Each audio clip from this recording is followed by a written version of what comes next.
La autoridad del nuevo pacto, la respuesta para un evangelio sin poder. Lo voy a repetir. La autoridad del nuevo pacto, la respuesta para un evangelio sin poder.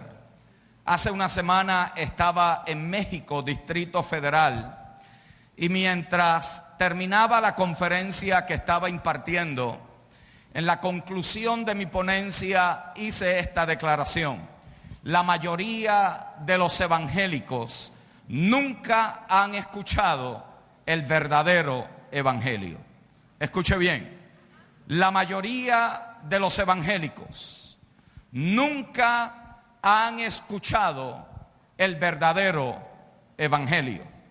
Para muchos creyentes, las buenas nuevas del evangelio se ha convertido en un sistema incoherente de doctrinas y creencias en la cual cada cosa se sostiene por sí sola dentro de un sistema que se ha institucionalizado, que hoy se conoce como el cristianismo.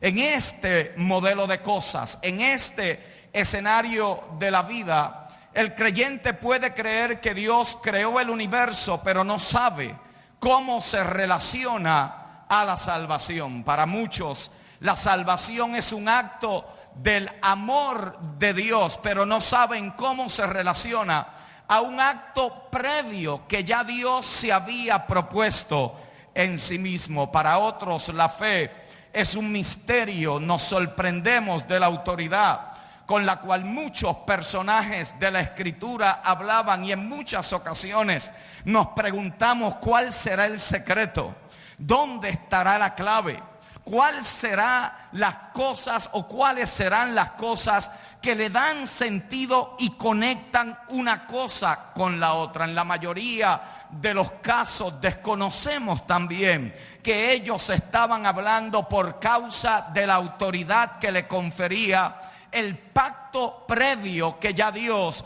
había hecho con ellos. Cuando no podemos conectar, amados hermanos, una cosa con la otra, muchas personas entonces se conforman con cumplir una cuota de servicios semanales.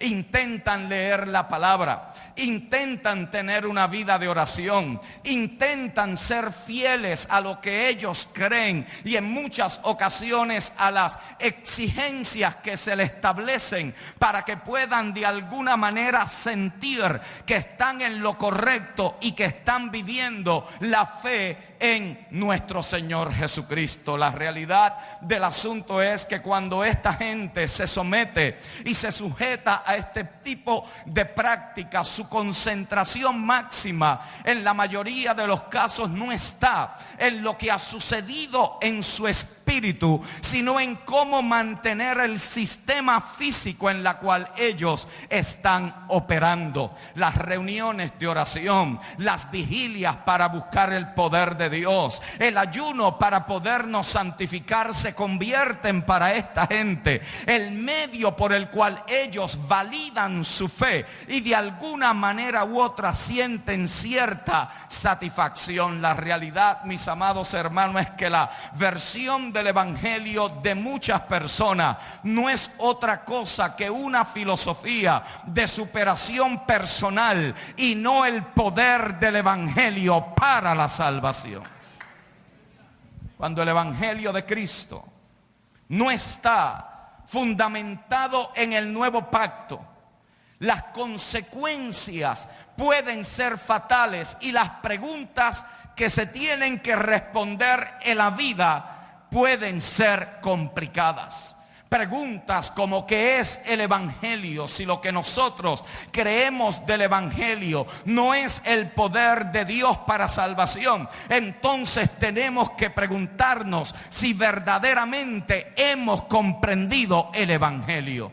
¿Qué es la fe según la palabra? Para muchos la fe no es otra cosa que la versión religiosa de los maestros de autoayuda y superación. Usted escucha el vocabulario, usted escucha la fraseología, usted escucha la manera que en muchos contextos se habla acerca de la fe, lograr las cosas, movernos con audacia, ser aventureros, ser atrevidos. Bajo esto, muchos han entrado en serios problemas. Tienen edificios que no pueden pagar, casas en la cual no deben de estar viviendo, carros que apenas pueden cumplir con la cuota mensual. ¿Por qué? Porque la fe que a ellos se les ha enseñado es más un acto de voluntad humana que una respuesta a una revelación establecida en la cual te promueve para conectarte al propósito de Dios para la vida. Por lo tanto, responder la pregunta, y en estos días se responderá, ¿qué es la fe bíblica? Es indispensable para un evangelio que manifiesta el poder de Dios. ¿Cómo podemos dejar de tenerle miedo a Dios y amarlo verdaderamente? Preguntas que la gente se hace. Para muchos de ustedes esto es pan comido. Están claros en lo que esto representa, pero permítame decirle que a la gente a la cual usted ha sido enviado, al pueblo donde usted regresará, la ciudad donde usted estará ministrando, esto no es lo que se entiende. La semana pasada, mientras estaba en México, cenábamos en un restaurante a la conclusión de la convocatoria. Allí, cuando estábamos cenando, se me acerca una señora que nos había visto en programas de televisión anteriormente y me dice: ¿usted es el pastor Moya? Sí, hermana. ¿Cómo le puedo servir? Quiero solo dejarle saber que su palabra, su ministerio, los años que lo vi en la televisión, han ministrado y han bendecido mi vida de una manera especial. Pero pudiera pedirle que ore por mí, pastor. En medio del restaurante, aquello lleno, la gente sorprendida, nos metimos prácticamente en el medio donde la gente estaba pasando, y le digo: ¿cómo no, hermana? Pero antes me gustaría preguntarle,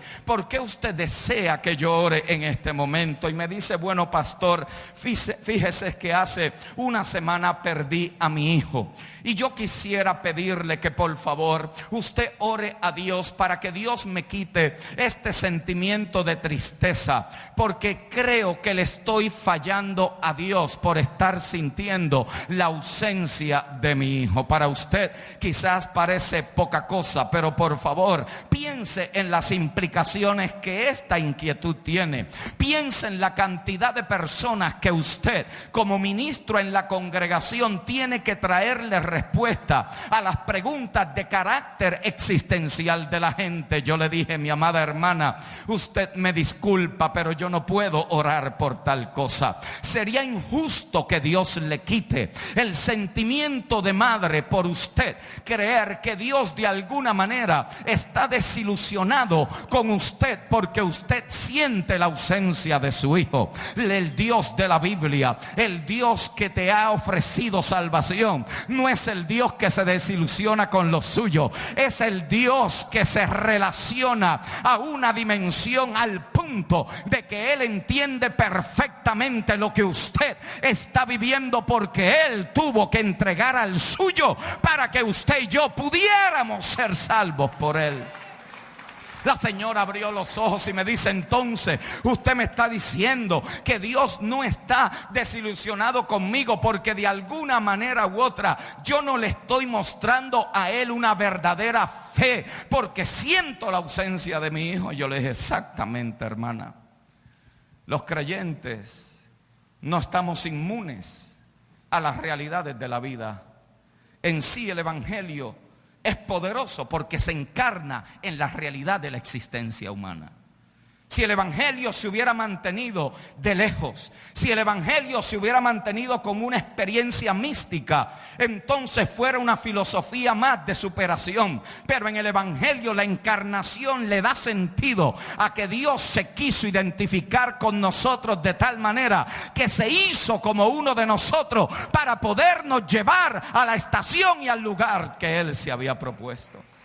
Por lo tanto, preguntas de cómo podemos dejar de tenerle miedo a Dios son importantes que tengan respuesta. ¿Qué es la santidad? Tiene que ser algo más que obedecer reglas externas. ¿Qué quiso decir el Señor cuando dijo: yo en ustedes y ustedes en mí? Definitivamente tiene que ser algo más que ir 2 veces a la semana a una congregación y cantar 3 cánticos rápidos y 2 lentos. ¿Cómo es que se vence la tentación? ¿Será que somos débiles y no tenemos voluntad fuerte para poder vencer aquellas cosas que amenazan contra nuestra estabilidad? ¿Será posible amar a nuestros enemigos? ¿Será posible perdonar lo imperdonable? ¿Cómo podemos amarnos los unos a los otros como Él nos amó? Mis amados hermanos, si el Evangelio no ofrece el poder para vivir la respuesta de estas preguntas, entonces no es el Evangelio de Cristo. Lo voy a repetir.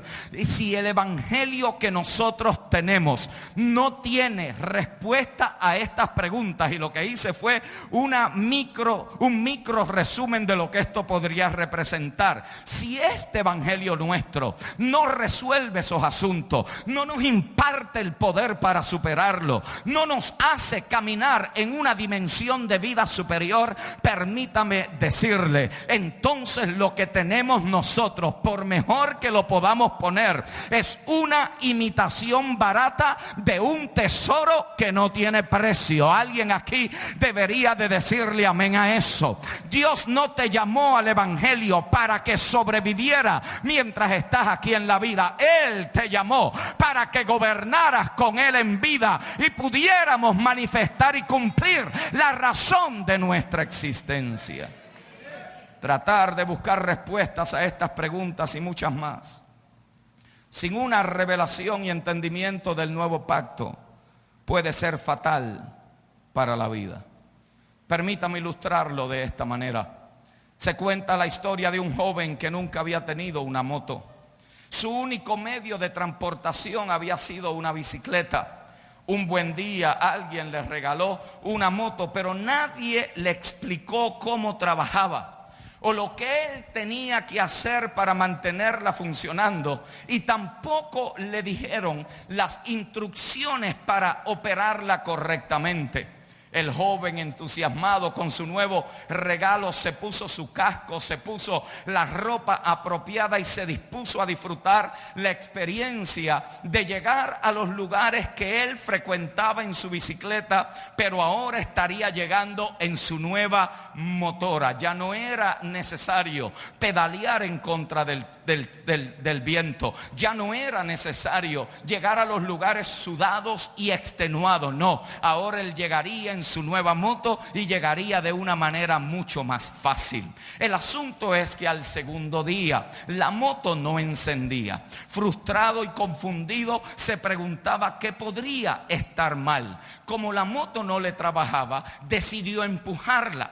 Ahora empezó a hacer lo que él estaba acostumbrado a hacer. Él empujaba la moto con su casco puesto, con su ropa puesta, sudado debajo del sol. Empujaba aquella moto cuesta arriba y por dentro se decía: al fin y al cabo, manejar mi bicicleta era mucho más fácil que estar empujando esta moto. Luego de muchas millas y extenuado, desilusionado, empezó a creer que la moto estaba rota más allá de poder ser reparada. Sintió la tentación de echar la moto a la basura, de descartarla totalmente, de ya volver otra vez a lo que él estaba acostumbrado a usar y que hasta ese momento no le había fallado. Al fin y al cabo nunca había tenido una moto, por lo tanto la bicicleta era lo más que él había conocido, pero por dentro tenía una inquietud. Él no quería fallarle a aquel que le había regalado la moto. ¿Qué pensaría? ¿Qué diría? Se sentiría mal, desilusionaría a aquel que quizás pagó un alto precio para que él tuviera su moto. Por lo tanto, el muchacho siguió empujando la moto, cuando de repente oyó una voz. A la distancia alguien le dice: hijo, si puedes, ven acá, porque yo quiero darte de mi gasolina para que puedas encender tu moto. El joven de repente se dio cuenta que la moto no estaba rota. Lo que le faltaba a la moto era gasolina. Si esto se parece a la manera que muchos creyentes, que muchos hermanos se encuentran en su caminar con Cristo, ¿es mera casualidad? O quizás no. Demasiados creyentes están empujando su vida a través de esta jornada. Muchos ministros están al borde del colapso. Demasiados de matrimonios piensan que no hay solución. Miles de jóvenes se encuentran enredados en las pasiones juveniles. Líderes ministeriales han perdido el gozo de servir con gozo, y muchos tienen todo el vestuario que le pone la religiosidad, pero desconocen el poder que está residente en su espíritu. Como el joven de la moto, están empujando hasta el punto de agotamiento excesivo, cuando deberían estar empujando por la vida de otro. Alguien aquí debería de decir amén a eso. Tú no has sido llamado a hacer que tu vida trabaje. Tú has sido llamado a ser el recipiente de la vida de otro, a que la vida de otro sea la que te gobierne, a que la vida de otro sea la que te energice, a que la vida de otro sea la que te empuje a través de los obstáculos de la vida. Quizás la razón por la cual te has estancado, la razón por la cual no has avanzado, es porque lo estás tratando de hacer en tu fuerza. Pero bendito sea Dios en Cristo. Tú tienes dentro de ti todo lo que vas a necesitar para cumplir todo lo que se te ha dicho que debes de hacer. Cuando esto no se entiende, podemos caer en una sutil trampa. Se canta en el coro o en el grupo de adoración, pero por dentro se vive una confusión desesperante. Con una intensa pasión para hacer la voluntad de Dios y ser hallado fiel en Él, pero viven en un desierto espiritual carente de gozo y de placer. Se predica y se enseña la palabra, pero no se conoce el poder que transforma. Se conoce la doctrina, pero la verdad que esa doctrina presenta no la encarnamos en la vida práctica y cotidiana. Se conocen las doctrinas de la gracia, pero en la casa viven como legalistas. Se conocen los actos maravillosos de Dios en la historia, pero por alguna razón no tienen poder y efectividad en el aquí y en el ahora.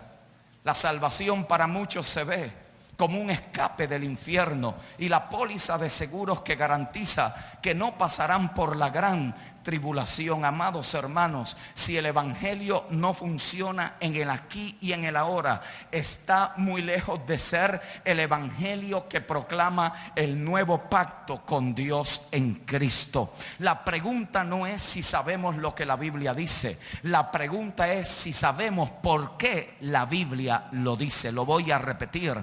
El asunto no es si conocemos lo que la Biblia dice. En escenarios como este, muy pocos quizás no conocen la Escritura, y mucho más en aquellos que predicamos y enseñamos la palabra, o que de alguna manera u otra llevamos algún tiempo sirviendo a Dios a través de una congregación. Muchos ya conocen lo que la Escritura dice. La pregunta es, ¿sabremos por qué la Escritura lo dice? El evangelio no se puede entender independientemente del nuevo pacto. Lo voy a repetir. El evangelio no se puede entender independientemente del nuevo pacto. Interpretar el evangelio ajeno al nuevo pacto es entrar en los escenarios de la religiosidad, es estar operando en pactos que ya caducaron, es regresar a una economía que ya no existe, es entrar a un escenario en la cual no hay gracia y unción para operar en ella,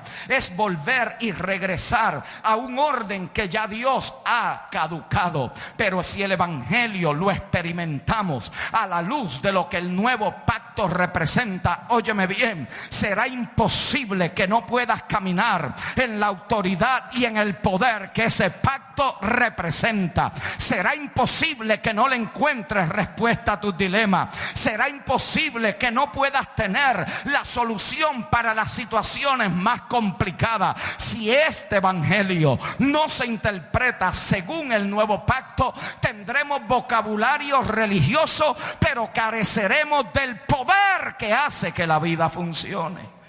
Bienvenidos a CAN Panamá. Bienvenidos a CAN Panamá, la autoridad del nuevo pacto. Estoy seguro que en estos próximos días habrá una activación poderosa en el depósito que ya Dios ha hecho en ti. No será que se te dará algo nuevo. No será que la unción de los exponentes se te pasará a ti.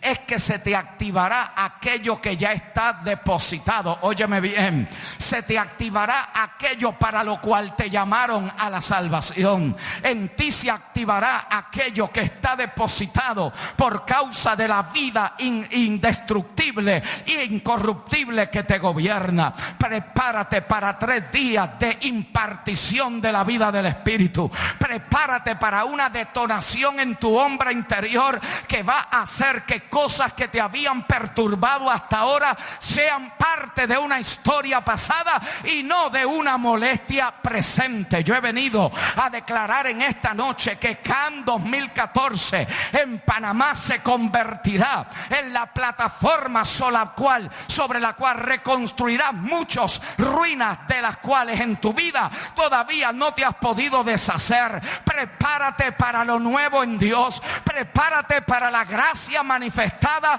en lugares donde jamás te habías imaginado. Si este evangelio ha de trabajar, es porque hemos entendido el pacto en el cual este evangelio ha sido establecido.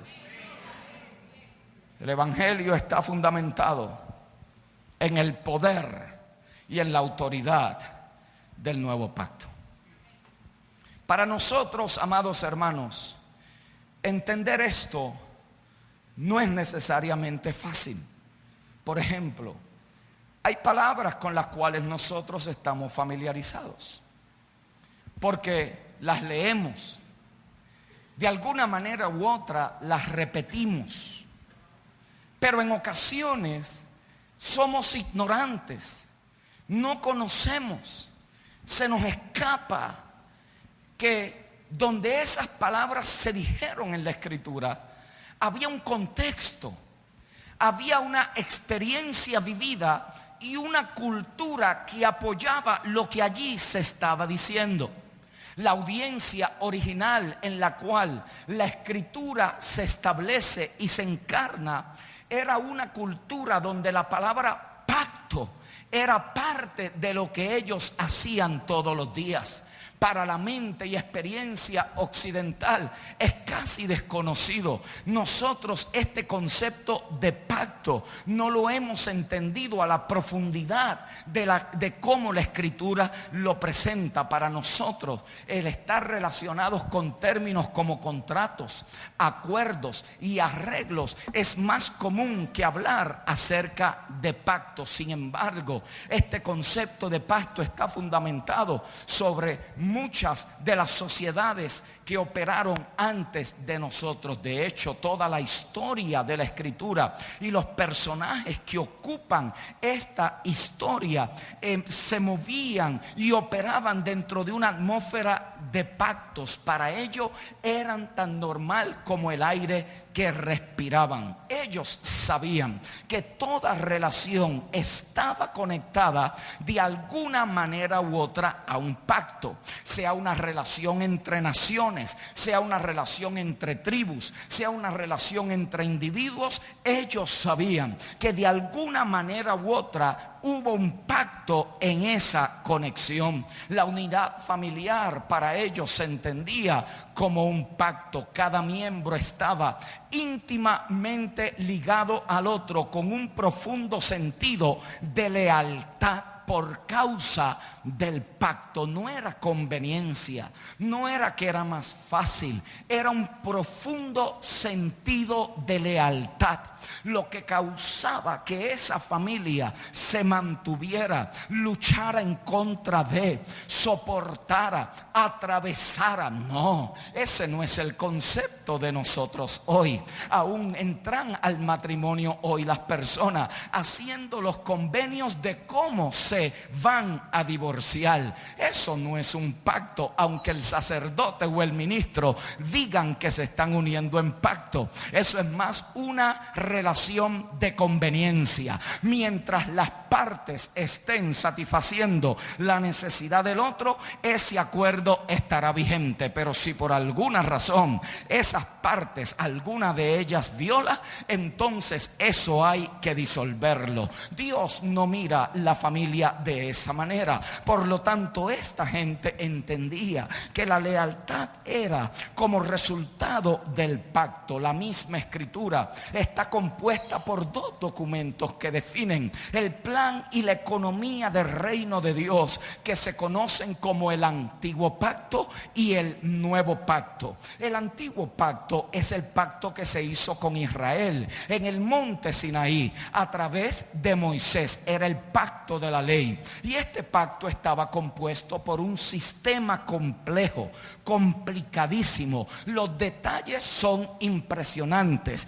y los detalles tenían un propósito, y era podernos ayudar a nosotros a apreciar lo que nuestra salvación envuelve, las implicaciones que tiene y la magnitud a la cual Dios estuvo dispuesto a descender para podernos rescatar y podernos reposicionar en Él. Este pacto que se hizo con los antiguos tenía una marca impuesta, y el sello para pertenecer a este pacto era la circuncisión de los varones. El nuevo pacto también tiene estas cosas que se tienen que entender. Se le conoce primero como nuevo porque hizo que todo lo que lo había antecedido se considerara como viejo, anticuado e incapaz de servir como un medio para salvación y manifestación del propósito de Dios. El nuevo pacto no es una versión mejorada del viejo.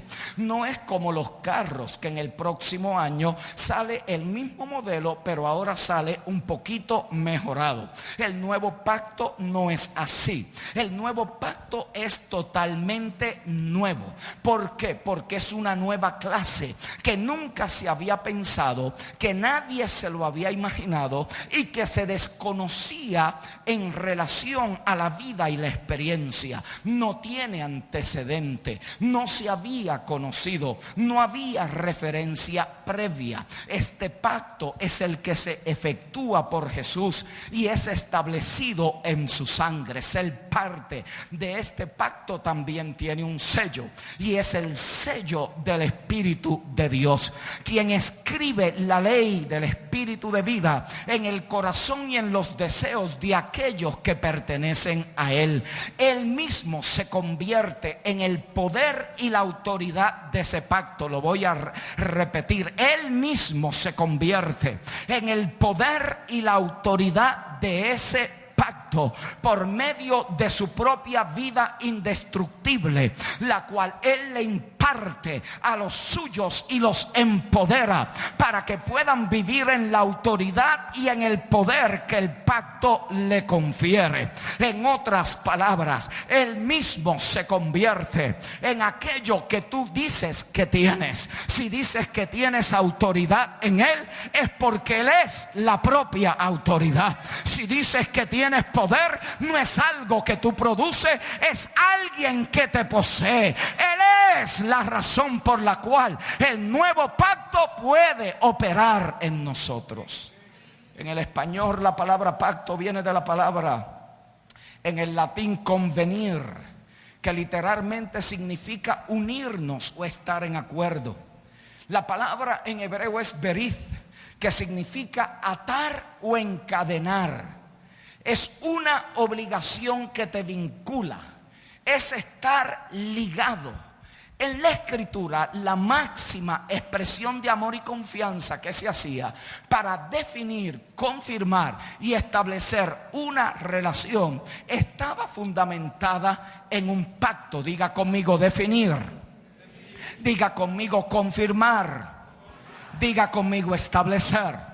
Una vez más, repítalo conmigo. Definir, confirmar y establecer. En otras palabras, el pacto lo que hacía era definía lo que se había propuesto.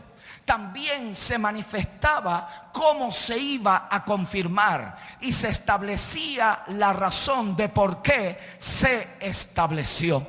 Lo que Dios hizo para podernos ayudar a entender las implicaciones profundas que esto tiene para la vida de sus hijos es que usó este modelo que estaba en los antiguos para ayudarnos a comprender cómo es que una relación de pacto se define, se confirma y se establece. En los antiguos había 9 componentes. No sé si los pueda cubrir todo hoy, pero esa es la bendición de tener otra parte, porque quiero establecer algunas verdades puntuales en esta noche de apertura. Hay 9 componentes que se utilizan para nosotros poder entender cómo un pacto se define, cómo un pacto se confirma y cómo un pacto se establece. El primer componente que tenemos que tener claro es que todo pacto requería un representante. Diga conmigo representante. En el pasado, cuando un grupo de personas iban a entrar en un pacto con otra parte, seleccionaban un hombre de entre ellos mismos que los representara al momento de hacer el pacto. Representar significa volver a presentar. La pregunta es, ¿qué tenía que presentar este representante que había sido seleccionado por el pueblo, la tribu o la nación para poder establecer el pacto? 3 cosas fundamentales tenía que representar. Número 1, la voluntad de los otros. Segundo, hablar y actuar con autoridad en lugar del otro. Y tercero, tenía que sustituir al otro. En otras palabras, cuando ya se había tomado la decisión de que el pueblo, la tribu o la nación estarían haciendo pacto con otra parte, tenían que buscar el representante.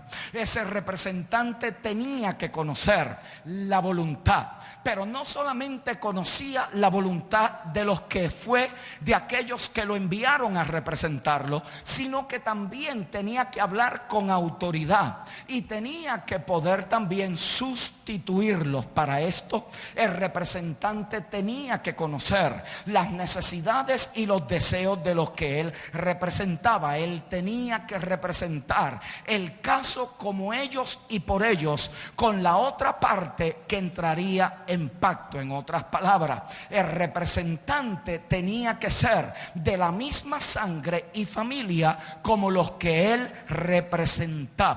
El representante entonces contenía en sí mismo, oiga bien esto, contenía en sí mismo a aquellos a quien él estuviera representando. Si lo enviaba a una familia, la familia estaba en él. Si lo enviaba a un clan, el clan estaba en él. Si lo enviaba a una nación, la nación estaba en él. En otras palabras, él los llevaba por dentro. Y cuando hacía el pacto, como ellos y por ellos, era como si ellos mismos hubieran hecho ese pacto. Al representante se le conocía como el garante, como el fiador del pacto, aquel en quien y por quien el pacto se hacía, y él garantizaba los términos y cumplía las promesas que se habían ello. Esto para nosotros es extraño, porque en nuestra sociedad se nos ha enseñado que la vida comienza y termina con el individuo. En otras palabras, somos tan limitados como lo que tenemos hoy. No trascendemos en esa experiencia, no conocemos más allá de la hora, pero en el pensamiento y la cosmovisión bíblica se nos presenta otra manera de pensar, en las cuales las personas están en una persona representativa, la cual sus acciones y logros se convierten en las acciones y los logros de las personas a quien él representa. Esta es la razón por la cual en Adán estaba toda la humanidad. La acción de Adán afectó toda la humanidad. Esta es la razón por la cual cuando Abraham diezmó también Leví, aunque todavía no había nacido. Esta es la razón por la cual el postrer Adán estaba y contenía, estaba por dentro de él la nueva criatura que tendría expresión y se manifestaría por causa de sus acciones y también de sus logros. Pablo recoge este principio en Romanos 5, 17 al 19 y dice: pues sí, por la transgresión de uno solo reinó la muerte, mucho más reinarán en vida por uno solo, Jesucristo, los que reciben la abundancia de la gracia y el don de la justicia. Así que, como por la transgresión de uno vino la condenación a todos los hombres, de la misma manera por la justicia de uno vino a todos los hombres la justificación de vida. Porque así como por la desobediencia de un hombre los muchos fueron constituidos pecadores, así también por la obediencia de uno los muchos son constituidos justos. En otras palabras, Pablo está diciendo: este problema del pecado de la raza humana comenzó con un hombre, pero también terminó con un hombre. Uno provocó el problema, el otro resolvió el problema. Uno contenía la humanidad en él, el otro contenía la nueva criatura en él. Alguien aquí debería de estar feliz con lo que le estoy diciendo, porque allí estabas tú, en él estabas tú, en él estabas aquel bendito día. Pastores, que yo no estuve allí, no estuviste tú, pero tú estabas en él. Eras parte de ese eterno plan y glorioso, en la cual en tiempo y espacio se te revelaría para que vinieras al conocimiento de la salvación, y hoy no fueras un evangélico más, sino un hijo de Dios que posee su naturaleza divina y puede manifestar su propósito en la vida. El representante contenía.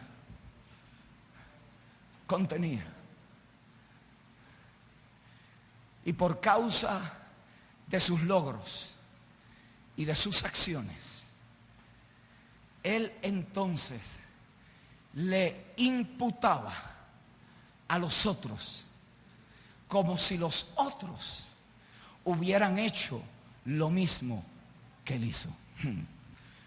Uno de los prototipos más claros en la escritura para mostrar esto es la historia de David y de Goliat. Ustedes la conocen, pero permítame señalar algunos detalles de esa historia. Dice la escritura que el ejército filisteo había declarado la guerra contra Israel, y el rey Saúl, que era rey en turno, convocó a las tropas para enfrentarlo. Los filisteos eran altos de estatura, eran guerreros de nacimiento, eran diestros en la batalla e intimidaban a las naciones y a los pueblos cercanos. Entre ellos había un grupo de guerreros gigantes que medían hasta 9 pies de altura o 3 metros de alto. Uno de esos guerreros, la Biblia lo describe como Goliat. Primera de Samuel, capítulo 17, verso 8 al 10, registra el reto que este hombre continuamente estaba haciendo. Y puede sonar extraño para nosotros, especialmente en la forma que nosotros hemos visto que las guerras se manejan. Hoy un ejército puede perder la guerra, pero no significa que la nación a la cual ese ejército representa se convierte en esclava de la nación que le gana. Para este tiempo era totalmente distinto, porque el principio de pacto y el principio de la representación estaba operando. Dice la historia que este hombre se paró y dio voces a los escuadrones de Israel diciéndole: ¿para qué os habéis puesto en orden de batalla? ¿No soy yo el filisteo y vosotros los siervos de Saúl? Escoged de entre vosotros a un hombre que venga contra mí. Por favor, sigan el desarrollo de la historia, porque es poderoso. Noten lo que él está pidiendo. ¿Qué es lo que él está pidiendo? Un hombre. Él está pidiendo a alguien que pelee con él. Dice el texto: si él pudiere pelear conmigo y me venciere, nosotros seremos vuestros siervos. Y si yo pudiere más que él lo venciere, vosotros seréis nuestros siervos y nos serviréis. Y añadió el filisteo: hoy yo he desafiado al campamento de Israel, dadme un hombre que pelee conmigo.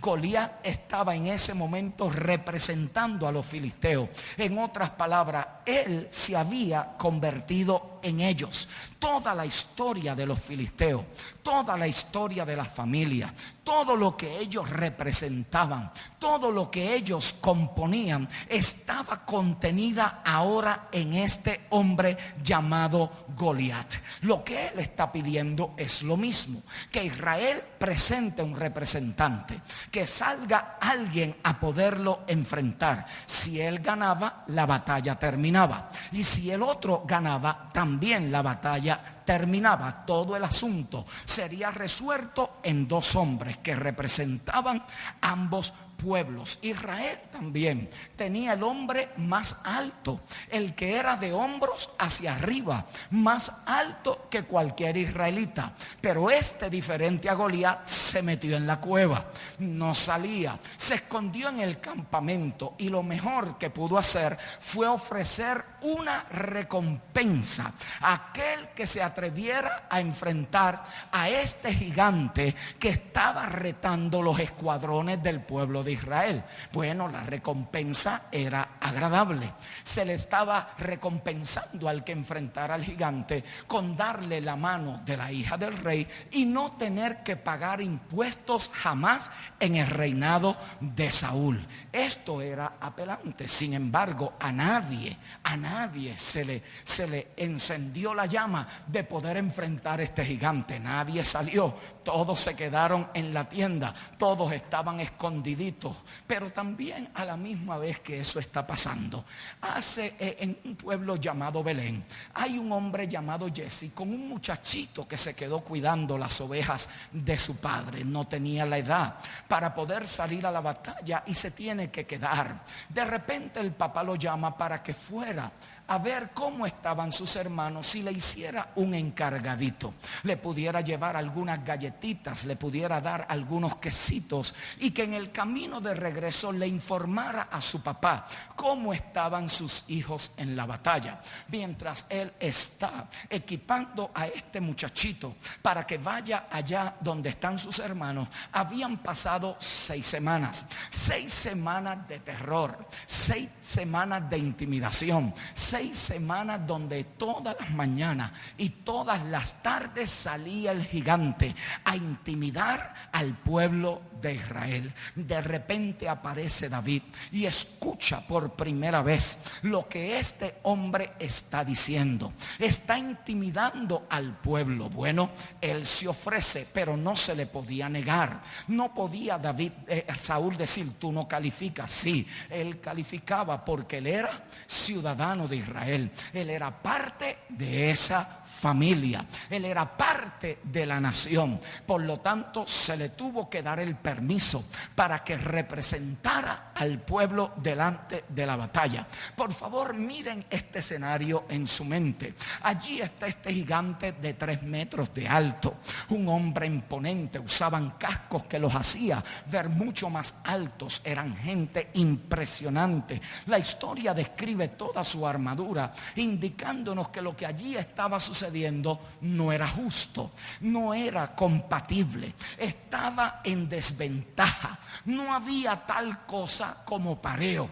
no era un guerrero contra otro guerrero. Lo que allí estaba sucediendo en la mente natural era injusto. Imagínense por un momento lo que tienen que haber pensado los hombres y las mujeres cuando oyeron que finalmente había un representante que estaba digno de ir al campo de batalla. Para los efectos, a esta altura ya Israel estaba derrotado, ya esta gente no tenía salida. 40 días por la mañana y por la tarde, lo único que faltaba era que ya ellos dijeran: nos rendimos a esta amenaza, nos rendimos a esta intimidación, vamos a terminar con esto. El rey no va a salir, nadie va a salir, por lo tanto, ¿qué hacemos todavía aquí recibiendo todos estos insultos?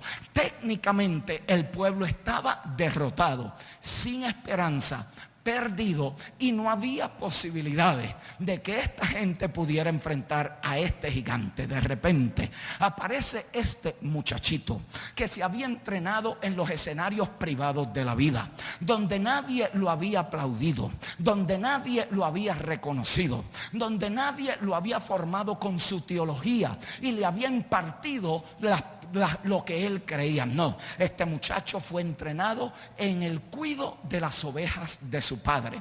En relación a la guerra no era compatible, pero en relación a lo que Dios estaría manifestando, era una manifestación de gracia impresionante.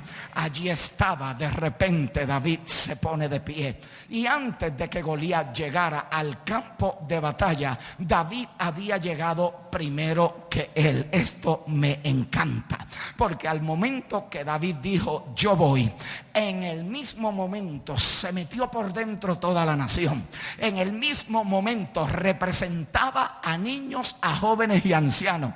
En el mismo momento la gente que estaba en las villas, los que no habían salido a la batalla, las mujeres que se habían quedado con sus bebés, de repente estaban en la batalla. El presente y el futuro de Israel se estaba debatiendo, se estaba allí haciendo la batalla por la vida de esa nación. Bendito sea el nombre de nuestro Señor Jesucristo. De repente David comienza a correr al campo de batalla. Lo que este muchacho trae no es compatible con lo que tiene el gigante. Él lo que tiene es una ondita, él lo que tiene son 5 piedras, y él lo que tiene es un entrenamiento en privado que no podía en lo natural vencer a este gigante experimentado. Pero de una de esas cosas que la Biblia se presta para comunicarnos, el joven con una valentía sorprendente comienza a decir: tú vienes a mí con espada y lanza y jabalina, mas yo vengo a ti en el nombre de Jehová de los ejércitos, el Dios de los escuadrones de Israel, a quien tú has provocado. Jehová te entregará hoy en mi mano, y yo te venceré y te cortaré la cabeza, y daré hoy a los cuervos de los cuerpos de los filisteos, a las aves del cielo y a las bestias de la tierra, y toda la tierra sabrá que hay Dios en Israel, y sabrá toda esta congregación que Jehová nos salva con espada y con lanza, porque de Jehová es la batalla y Él os entregará en nuestras manos, honda en mano, misil preparado y entrenado con la realidad de la vida. Mientras cuidaba las ovejas de su padre, lanza la piedra y por la gracia de Dios encuentra una apertura altura en el casco de Goliat. Aquel gigante cae en el suelo. El joven corre con la misma espada, le corta la cabeza. De repente se oye un grito. Allí está el gigante y el joven. Allí está el pastorcito y el guerrero experimentado. De repente un grito de júbilo. De repente una euforia en el campamento. Ganamos, ganamos, ganamos. Nadie estaba allí. Allí no había nadie peleando con David, pero él era el representante. En él estaba toda aquella gente. En él estaban todos aquellos niños. En él estaban todas aquellas mujeres. Allí se estaba solucionando el problema de la historia de Israel. Alguien aquí debería de saber que quizás tú te encuentres en desventaja. Quizás ante la realidad de la vida no hay posibilidades, pero yo he venido a decirte que tu victoria ya fue ganada. La batalla ya fue peleada. La victoria ya está asegurada. Óyeme bien, en el representante tú estabas y ahora tú vives en el poder de su victoria. Si no entendemos lo que la representación en la definición, confirmación y establecimiento de un pacto ofrece, no podremos operar en la autoridad que ese pacto propone. Usted podrá conocer todas las armas para la batalla. Usted podrá declarar toda la fraseología del ejército. Usted podrá parecer soldado, vestirse como soldado, hablar como soldado. Usted podrá hacer intentos, ruido, y sale todas las mañanas a ver, pero así mismo vuelve. ¿Por qué?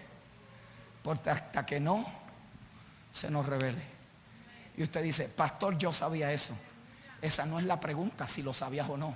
La pregunta es si sabes por qué fue así. No es si lo sabemos o no. Es si sabemos por qué fue así. Porque hasta que nuestro cómo no tenga la explicación del por qué, estaremos navegando con el último grito de la moda evangélica, buscando a ver qué es lo próximo que me da victoria, me hace sentir bien, me da satisfacción, me hace tener éxito, puedo prosperar. Aunque lo disfracemos, eso no es lo que te garantiza y te confirma el pacto en el cual tú has sido establecido. Lo que establece la autoridad de este pacto es que en la autoridad de mi representante, allí estaba yo metido para lidiar con la realidad de mi vida. El representante se convertía en el que garantizaba, en el fiador. En otras palabras, cuando un filisteo venía donde un hijo de Israel que no estuvo en el campo de batalla y le decía, tú estuviste allí, él le podía decir en confianza, no tuve que estar. Mi representante estuvo. No era necesario. Pero ¿qué tú has hecho? ¿Qué tú has hecho para ganar la batalla? Confiar en lo que el representante dijo, hizo y logró. Pero tú no te vas a esforzar para asegurar que esa victoria no se vaya. No, porque lo que él hizo, lo que él definió y lo que él estableció, él mismo con su propia vida se convierte en el garante, en el fiador de que todo lo que el pacto representa y me confiere, nadie me lo puede revocar, nadie me lo puede quitar. No hay Goliat, no hay filisteo, no hay sistema de este mundo que te pueda robar lo que el representante ganó por ti. En David es el ejemplo prototipo en la realidad de la vida que se nos presenta en el Nuevo Testamento entre Adán y el postrer Adán. Adán luchó en su propia fuerza y terminó independizado y derrotado. El otro dijo, lo que yo hablo, y lo que yo digo es porque lo que oigo y lo que veo, eso hago. En otras palabras, difiero al que me envió el derecho de decir que yo soy su representante. La majestuosa realidad de que siendo Dios no tuvo esto a cosa como a que aferrarse, sino que se despojó a sí mismo. Hay un misterio en el reino. Hay un misterio en el reino. Y es que en el reino la victoria ganada se manifiesta cuando más impotentes nosotros nos convertimos. Por eso es que en el reino el servicio es la base y el fundamento de toda operación gubernamental. No es cuánto tú sabes en el reino, es la capacidad de encarnar el espíritu del rey. Y en este reino los reyes se distinguen porque andan con toallas y con lebrillos. A la medida que estemos luchando en nuestra fuerza, tratando de resolver nuestros asuntos en nuestra astucia, tratando de manejarnos en la sagacidad de la carne, haciendo negocios pero con agendas encubiertas, buscando a ver cómo podemos sacar el máximo, no siendo transparentes. Óyeme bien, vivirás un evangelio religioso, pero jamás vivirás el poder de la autoridad del nuevo pacto, porque el nuevo pacto no se puede operar en la sagacidad de la carne, sino en la realidad de una vida quebrantada que le atribuye al representante toda gloria, honor y alabanza. La razón por la cual muchos matrimonios, por la cual muchos jóvenes, por la cual muchos líderes, los pastores tenemos esta experiencia. Si usted lleva algún tiempo ministrando, usted sabe de lo que voy a hablar. La gente está lo más bien y de repente se desaparece. ¿Sí o no? Y cuando usted oye las excusas con que vienen, y uno dice, pero esta gente estuvo aquí estos últimos 4 años, ¿qué era lo que estaban oyendo? Las comiquitas, estaban escuchando, leyendo el periódico mientras se predicaba. ¿Por qué? Porque hasta que esto no se encarna, mi amada iglesia del Señor, mis amados hermanos en Cristo, entender el primer componente. Son 9, yo lo voy a dejar aquí, porque hay un elemento de este componente que es lo que le da sentido. Porque usted puede saber todo lo que el pacto contiene, pero si no sabe el porqué de ese pacto, nada más vamos a accesar las riquezas de pleno entendimiento. Esta gente se movía.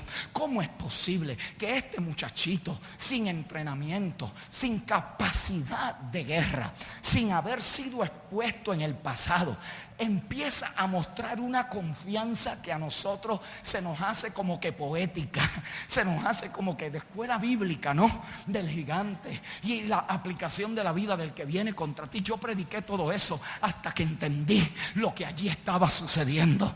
Allí había un despliegue de propósito. Allí lo que había era una manifestación de gracia que años y siglos después se le estaría comunicando a los hijos de Dios, de que así es que en este reino se opera. Cuando más débil eres es cuando más fuerte eres.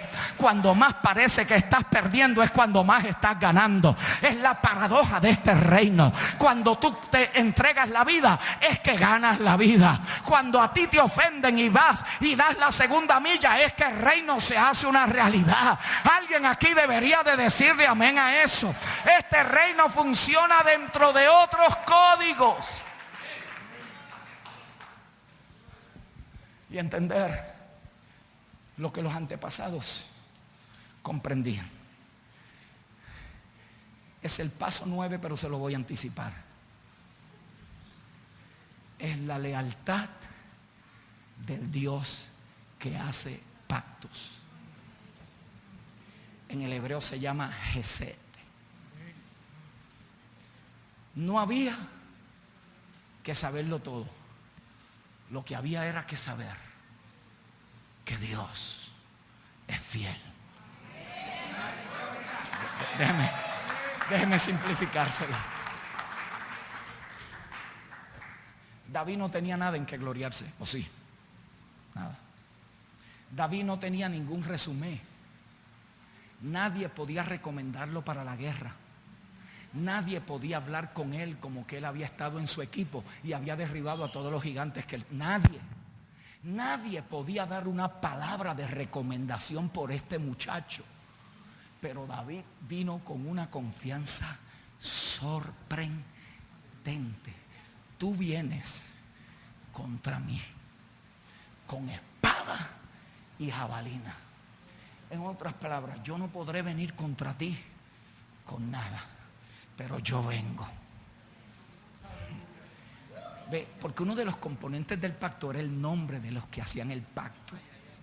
Y él sabía que este pueblo operaba en un pacto. Yo me pregunto si esta gente con un pacto inferior al nuestro, con un pacto basado en una economía de sacrificio de animales, basado en esfuerzo humano para cumplir con reglas externas, pero vacíos internamente, porque la ley podía identificar el pecado, pero no te impartía el poder para vencerlo. Si esta gente hicieron hazañas, lea Hebreos 11, ¿qué fue lo que los llevó? ¿Qué fue lo que los llevó a entregar a sus hijos? ¿Qué fue lo que los llevó a tomar a sus hijos como resucitados? ¿Qué fue lo que llevó a esta gente, mi amado hermano? Yo quiero proponer ante ustedes que la autoridad de este pacto descansa en que Dios es leal. Dios, no hay palabra que define el Gesed. Si usted busca en toda la escritura, la va a encontrar como misericordia, la va a encontrar como gracia. En otras palabras, es tan amplia, tan profunda y tan trascendental que no hay vocabulario en el español que pueda explicar lo que esto significa. En otras palabras, el Gesed de Dios, la misericordia de Dios, la gracia de Dios está empoderando a los que han entrado en pacto con Dios por medio de Jesucristo, para que puedan vivir, experimentar, ser confirmados y ser establecidos en lo que el pacto para ellos le propone. En ocasiones te acercarás como un derrotado y Dios es fiel. Pablo lo dijo: cuando nosotros somos infieles, ¿qué dice? ¿Qué dice? Él. ¿Por qué? Porque la autoridad de este pacto no está en la fidelidad del débil, está en la fortaleza del que lo estableció. Es representante. Es representante. En la victoria de Cristo estaba nuestra victoria. En la victoria de Cristo estaba la sanidad de tu cáncer. En la victoria de Cristo está la reconciliación de tu hijo. En la victoria de Cristo está la solución a tu problema. Pastor, y dígame, ¿cuánto tengo que hacer? Descansa. ¿Me estoy explicando?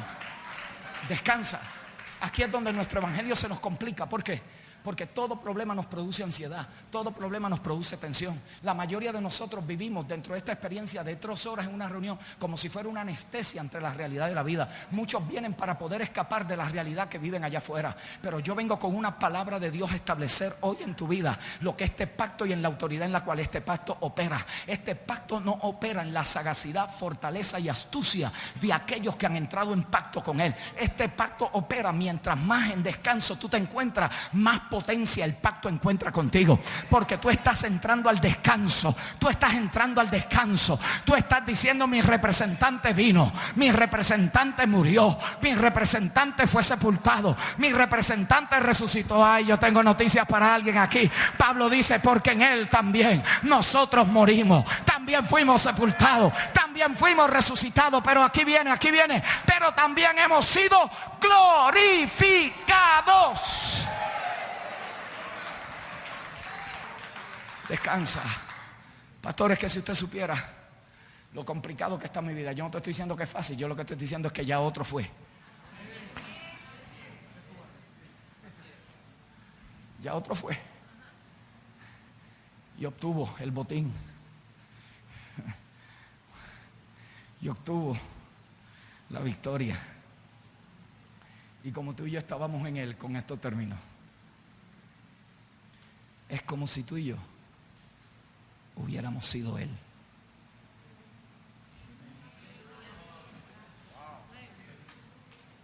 Es como si tú y yo hubiéramos sido Él, porque estábamos en Él. Y uno de los componentes del pacto, se lo anticipo, es que cuando se liga, es imposible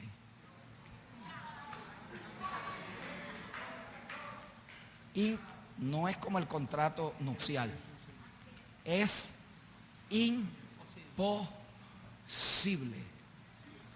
porque se hacía una condición, y es que había que pasar por la muerte para que en vida fuera inquebrantable lo que estuvieron en acuerdo en pasar a través de la muerte.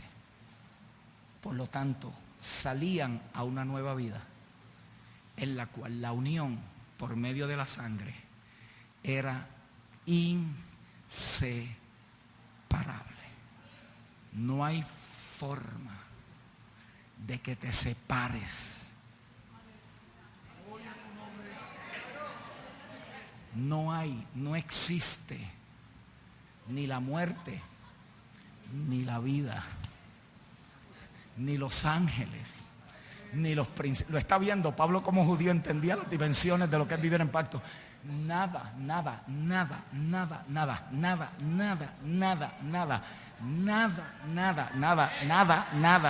ni el temor, ni la ansiedad, ni la inseguridad.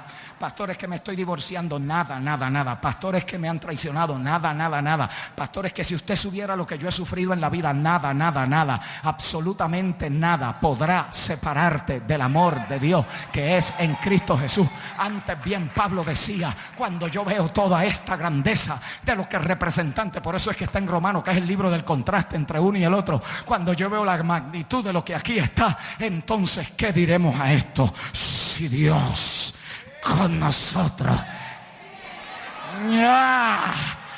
¿quién? Cuando se acabe CAM 2014 Panamá, tú vas a regresar al escenario. Pero lo que yo quiero que tú sepas es que cuando regreses allí, tú estarás tratando con un asunto resuelto. Tú estarás tratando con un asunto, pastor. Pero es que algo tiene que pasar, va a pasar lo que tenga que pasar. Pero tú no vas a pasar por lo que otros quieren que tú pases, porque tú estás descansando en lo que el otro ya dijo. El otro dijo que eres de él. El otro dijo que te dio su espíritu, su mente, su pacto, su gracia. Tú no caminas buscando lograr algo, tú caminas como teniéndolo todo, porque Él te lo dio por pura, porque estabas en Él. Y allí Él salió por nosotros. Padre, en el nombre de Cristo,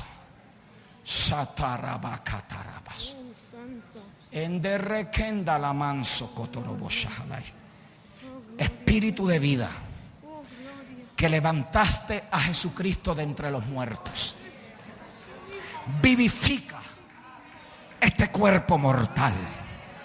Tuétanos, tendones, ligamentos, huesos se enderezarán. Padre, una recuperación total y real, una restauración a la vida. Tú eres el representante, mediador y garantor. Tú conoces los deseos, la voluntad y el deseo de mi hermana, y puedes interceder continuamente por los tuyos. Como fiador de ese pacto, yo establezco que la sanidad, vitalidad, energía de estos órganos muertos se encontrará en el poder de la vida indestructible que está en ella. Si tú te atreves, adora a Dios ahí donde estás. Declara que tu problema, declara, si este asunto es real, en 3 días aquí van a suceder milagros, van a suceder cosas. porque ya el representante ganó por nosotros. Aquí no van a suceder cosas porque estamos ustedes o yo. Aquí suceden cosas porque el Espíritu de la gracia hace real la realidad que el Cristo ganó por nosotros. Padre, yo declaro en el nombre del Señor ataques de pánico, ataques de ansiedad, aquellas cosas que perturban, molestan, confunden, Señor, en la vida de mis hermanos, tentaciones que vienen cíclicamente, Señor, hábitos de la carne que no se han podido vencer, Señor, situaciones complejas entre matrimonios que no han podido encontrar resolución. Yo declaro en el nombre de Cristo el Señor que se desata en la vida nuestra, Señor, que el tesoro que ha sido depositado en nosotros absorberá la debilidad que en nosotros hay. Porque cuando morimos también vivimos. Señor, en el nombre de Cristo, yo declaro en este momento que habrá resolución, reconfiguración, que habrá nuevos comienzos para la vida de muchos acá. Señor, que entrarán a vivir en la realidad permanente y real de que ellos son una nueva criatura, de que somos como cuerpo, pero también vivimos como individuos, en la realidad permanente de que estamos en Cristo.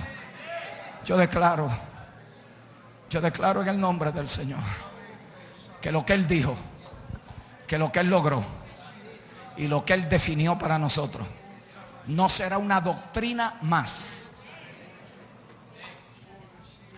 sino que será la realidad latente y permanente en la cual vivimos y ministramos. Pablo lo decía de esta manera: y ser hallado en Él. Ser hallado en Él. Ese término, en inglés hay una palabra,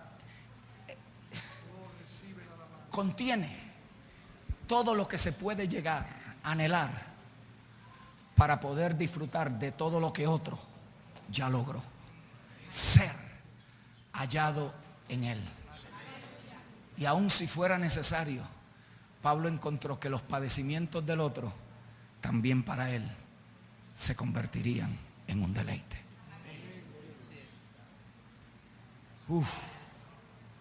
Padre, en el nombre de Cristo.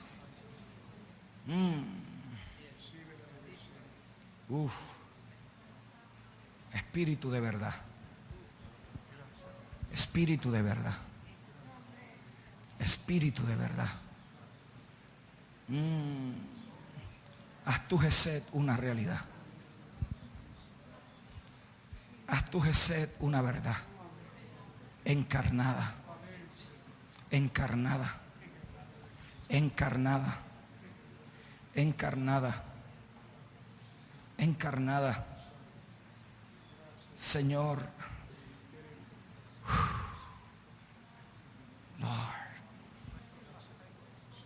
Lord,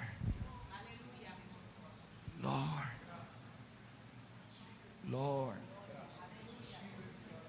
Trae a conclusión, cierra el caso, ciérralo, cierra el caso, ciérralo en tu espíritu. Tenemos un solo mediador entre Dios y los hombres.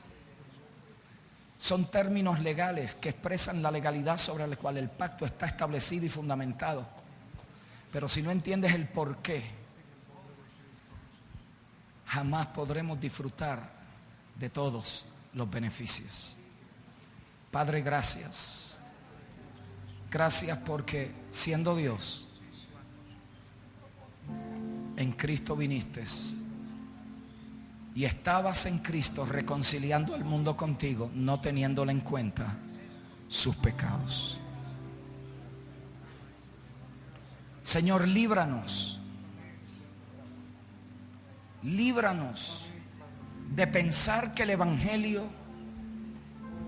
es la composición de un sistema de creencias y podamos llegar a comprender a cabalidad que el Evangelio es el buen anuncio, son las buenas nuevas de que tú nos estás llamando en Cristo a estar en pacto contigo. Señor, no hemos sido efectivos en el ministerio de la reconciliación al mundo, porque lo que estamos anunciando no puede ser respaldado. Le queremos enseñar a otros lo que nosotros creemos, no lo que tú hiciste.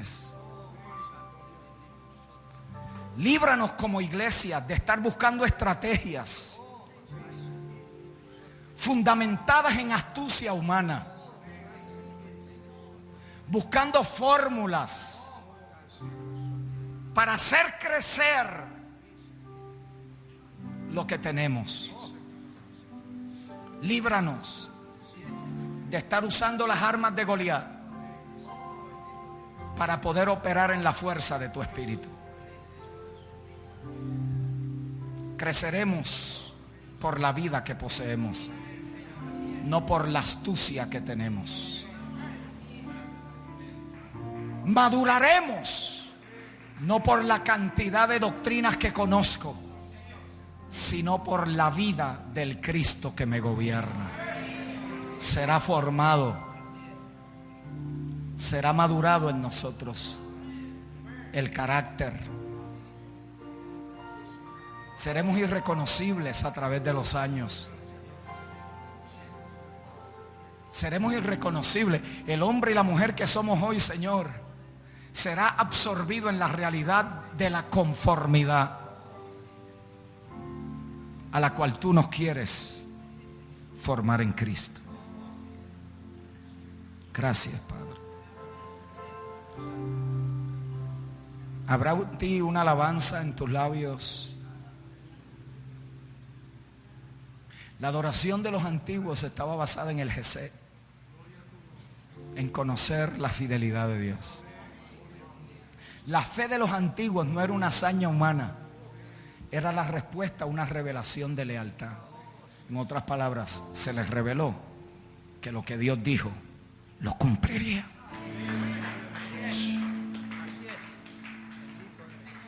No eran que eran bravos. Era que por dentro eran tan mansos que se atrevían a creer lo que otro decía. Te bendigo en el nombre del Señor y declaro que CAN 2014 se convertirá en una plataforma para reconstruir los pedazos de la vida y traerlos de una vez y para siempre a la realidad de que tú estabas en Cristo y es como si tú mismo estuvieras en ese lugar. Te bendigo en el nombre de Dios.